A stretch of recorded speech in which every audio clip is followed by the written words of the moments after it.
Top Democrats Call Tea Party Members Terrorists by Wes Messamore. Members of the Tea Party movement have been called a lot of nasty things before, like crazy extremists, teabaggers, and racists. But in the final hours of the debt ceiling debate, just 1 month before the 10-year anniversary of the 9/11 terrorist attacks, many Democrats, including Vice President Joe Biden, have been calling Tea Party members the nastiest name yet: terrorists.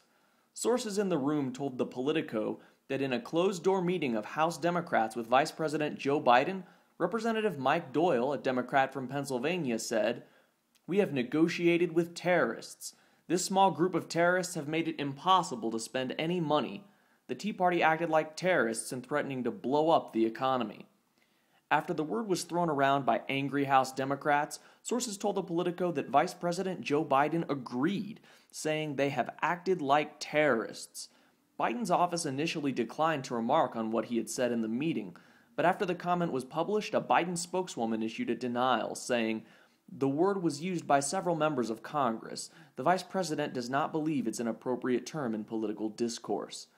In an interview with CBS News, Biden also denied using the terrorism word, but told his interviewer that he had said if Tea Party members were terrorists, the nuclear weapon had been taken out of their hands.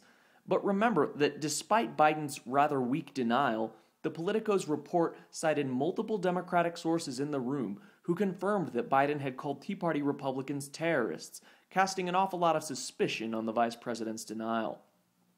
In addition to several House Democrats, as confirmed by the office of the vice president, and likely the vice president himself, members of the media have also been using the word terrorist in recent days to describe the Tea Party.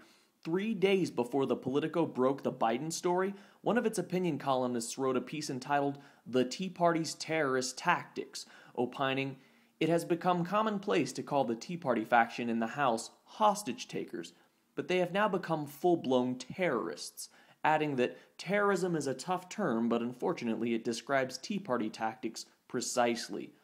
On the day the Biden story broke, a New York Times columnist published a piece entitled "The Tea Party's War on America," which begins, "You know what they say, never negotiate with terrorists. It only encourages them. These last few months, much of the country has watched in horror as the Tea Party Republicans have waged jihad on the American people. Their goal, they believed, was worth blowing up the country for, if that's what it took." The next day at Salon, as if the word terrorist weren't bad enough, a columnist argued that the Tea Party consists of radical white Southern neo-Confederates who would not hesitate to destroy American democracy in order to get their way. This is in addition to House Democrats who have also been using the word Satan in describing negotiations with House Republicans, with Representative Emanuel Cleaver, a Democrat from Missouri, calling the debt ceiling deal a Satan sandwich, and House Minority Leader Nancy Pelosi adding, "with a side of Satan fries." As the debt ceiling debate came to a final close, Tea Party members were also called arsonists, saboteurs, and extortionists by Democratic politicians and journalists.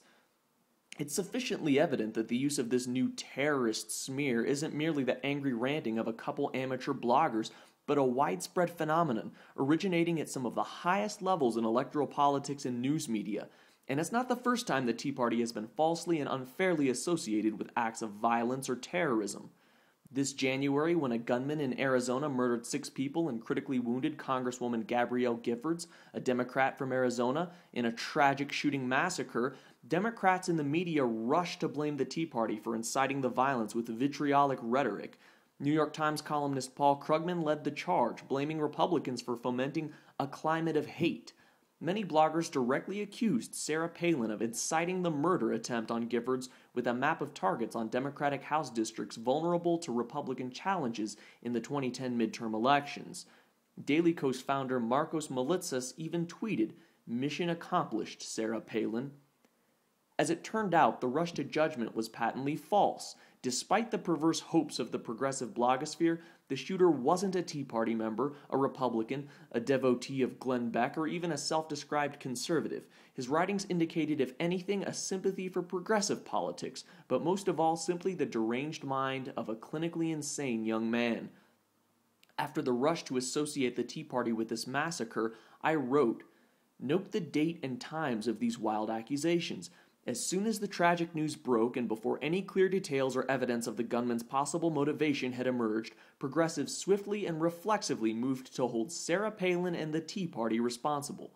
Conspicuously absent was the level-headed, fact-based critical thinking unmarred by prejudice that so many progressives insist they exemplify. Immediately following this smear campaign were calls for more tempered rhetoric in politics, along with a strident insistence that martial metaphors were to blame for the shooting and should be forever discarded from political discussions. Giving a speech to help the nation heal, President Obama called for more civility in our public discourse. Does it strike anyone as ironic that mere months later so many Democrats are calling Tea Party members terrorists over a budget disagreement? Or even more ironic, that this rhetoric has been bandied about as Gabrielle Giffords, still in recovery from the shooting, took to the House floor for the first time since her attack to cast a vote on the debt ceiling bill. The disappointing irony was not lost on National Review's Jonah Goldberg, who wrote, "I hate the 'if this were Bush' game, so we're in luck. Instead, imagine if this were Dick Cheney calling the Progressive Caucus, or whatever they're called, a bunch of terrorists on the day Giffords returned to Congress. Would the mainstream media notice or care? Would Meet the Press debate whether this raises troubling questions about the White House's sensitivity? Hell yes, they would. It's time for progressives to stand up and disavow this kind of rhetoric. By no possible stretch of the imagination is it fair or accurate to compare Tea Party members to terrorists for believing the federal government is borrowing too much money and that the national debt is hurting the economy. The Tea Party is committed to curtailing the size, role, and influence of the federal government, which it believes spends too much and too inefficiently. It is possible to disagree with that position without absurdly and insultingly comparing them to the kind of people who murdered thousands of Americans 10 years ago on 9/11. It's time for progressives to listen to President Obama's own words in 2009 when he said, "We have to get to the point where we can have a conversation about big important issues that matter to the American people without vitriol, without name-calling, without the assumption of the worst in other people's motives."